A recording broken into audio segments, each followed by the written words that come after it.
Hi guys, let's go here. In today's video I'm going to show you how to simplify the build process in Fallout 4. Let's get into it. Whether you're a seasoned pro or a complete beginner when it comes to settlement building, you should find these tips helpful. One of the most difficult choices when you want to build is finding a suitable location. It's hard enough in the base game, but throw in Nuka World, Far Harbor and mods, you'll be spoiled for choice. Personally, Conquest is a fantastic mod to have in your back pocket whilst you're out exploring. It works great if you want to make a random outpost or just need somewhere to settle down for the night. At this point, you'll want to think about the lay of the land, how the place would be defended, and how people would get into it. Scouting for locations across the Commonwealth is not only fun, but you can find random places scattered throughout the world space. Like finding the vendor with his little storefront by Coastal Cottage. That's how I ended up creating the toll. Everyone remembers how friendly that settlement ended up being.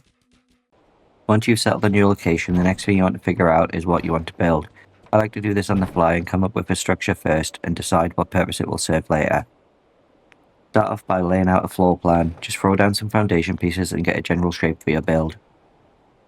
After you've got the base done, grab a bunch of walls, mixing up the textures as you go. This can be quite challenging without mods, but the mixture of walls will stop the place feeling bland and boring.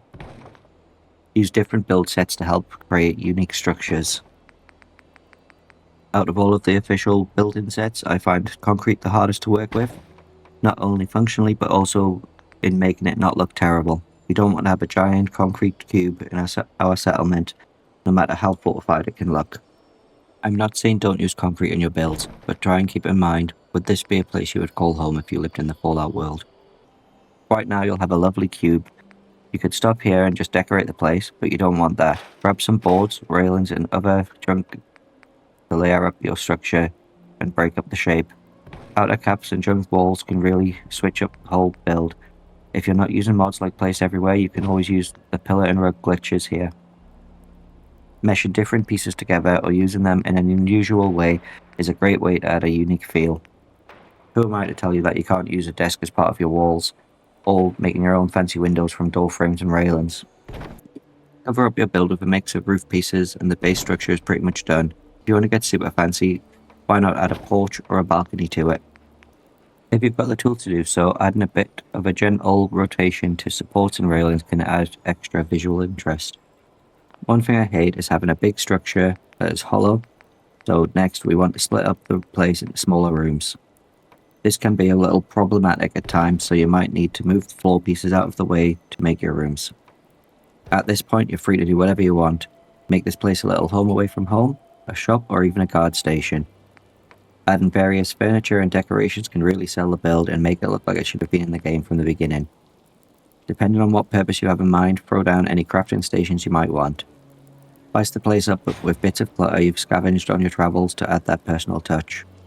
Think about who lives or works here. Add details that make the place feel a little more lived in. Don't forget about how you want to power the place, as well as the best way to bring light in. I love using batteries instead of generators for power, as they don't make as much noise, but you'll only get those from mods. For lighting, it kind of depends on what sort of mood you're going for. I prefer lanterns and fire if I'm doing something scrappy. Once you're done with the interior, you'll want to add a bit of flair outside, whether you want to set up a barbecue area or your very own scrapyard. This will help the build fit in with the rest of the surroundings. If you've got your own tips for getting into building, drop them in the comments below. I decided to transform mine into a store out in the wasteland, setting up shop to help out anyone in need. I find myself trying to keep a nice balance of detail in my builds without killing the performance. The game can be fairly forgiving, but you'll want to keep in mind how your system is coping with your build. If you do go building with mods, remember to do so carefully, as they can have an effect on performance and stability of your game. Always, they can tank your game completely and cover up your save files. If you need to drain the build limit bar, but you're not quite finished building yet, the easiest way to do so is to drop weapons on the floor and store them in workshop mode. You can do this a few times over depending on your system. There are many mods to change the build limit too. If you want to use scrapping mods, take extra care to make sure you don't scrap something important, as visual glitches will be the least of your problems. I recommend saving often while cleaning up the settlement to avoid disappointment. Personally, I use scrap everything without any real issue, but your mileage may vary. You've been warned. I also use the rebuild collection along with the previs repair pack to help with my scrapping needs. And here's our completed build. We have it nicely cluttered on the outside. Really broke up the shape of the original cube that we did have. Definitely looks like somebody is living here. And we've got a few little bits on the outside to show off that it is a store rather than just somebody's house. If we come in, we've got plenty of clutter and decorations around the place. So this guy sells just a bit of everything. I used DIY to fill up the shelves a bit, and like I said earlier, in my scrappy builds I prefer using the fire-based lighting, so we've got a bunch of candles around, and just behind here we've got our small area for the shopkeeper who makes his own chems. In the back here we have a small living area with our weapons workbench. If you enjoyed the video, subscribe to the channel, it really does help me out a lot. Why not head over to the Discord server and share your builds with the community? You'll find the invite in the description.